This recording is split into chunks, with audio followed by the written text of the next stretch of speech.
I recognized her the moment I entered the room. She was kind of hard to miss, really. In an entire hall packed full of grumpy old men, she was a breath of fresh air. Allison Smith was undeniably dazzling in person, and far more intimidating than the private reports I'd been given could do her justice. She had her long black hair pulled up into an elegant bun, loose strands of hair curling gracefully at the sides of her face. Her bold makeup only served to complement the distressingly bright blue of her eyes, as well as the plump form of her lips. But what struck me hardest was the sheer resolve that seemed to radiate off of her, almost like she breathed in determination and exhaled confidence. Patrick Laurent, who'd been standing just behind me, leaned forward to whisper in my ear. "What are you doing?" he questioned, voice only audible to me amid the ruckus that was the presentation hall. "This goes against protocol. There are several others scheduled to speak before her. She'll get her turn." I leaned back in my chair, studying her with intrigue.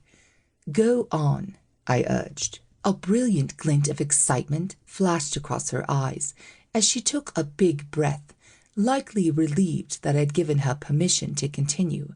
The woman extended a hand to the man sitting next to her, a timid thing in a suit and thick-framed glasses, and grabbed at the files he handed to her. Allison moved with purpose, just slow enough to give off a sense of grace.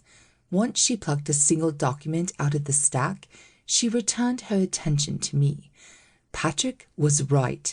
This went against all protocol. What she really should have been doing was working the room, talking directly to the floor speaker. But instead, Allison Smith chose to work me. "As you're probably well aware," she stated clearly, hints of her gorgeous accent slipping through.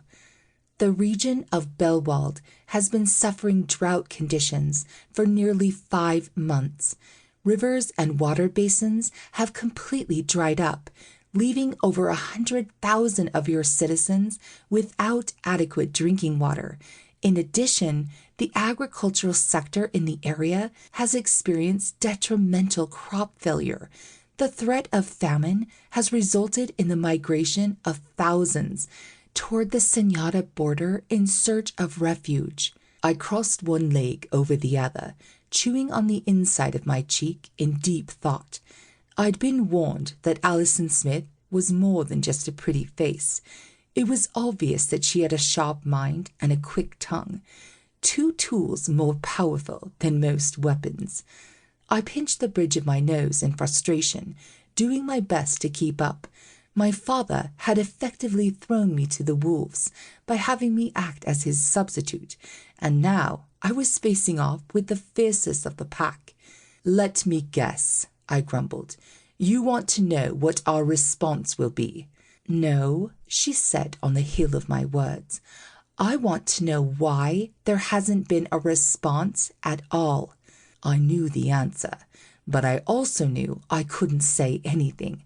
One wrong word out of me could result in a disgrace. There was no way I could tell her that the kingdom's treasury was running low. There was no way I could tell her that they were running low because my father was a better shopper than he was a king. I'd seen the headlines, occasionally glanced at an online gossip article. It was no secret that the world thought I lived in the lap of luxury, partying whenever I had a chance to sneak away from my duties. If they only knew the truth, had my side of the story, maybe then Allison Smith wouldn't be standing in front of me, glaring me down like I was an inhuman, uncaring monster. "From an administrative perspective," said Patrick on my behalf, "our hands are admittedly tied." Allison frowned, unconvinced. "How is that an excuse?" "The Kingdom of Wyvenbank is a constitutional monarchy, Diplomat Smith. All motions that have been put forward to organize a response has fortunately been lost in bureaucratic limbo.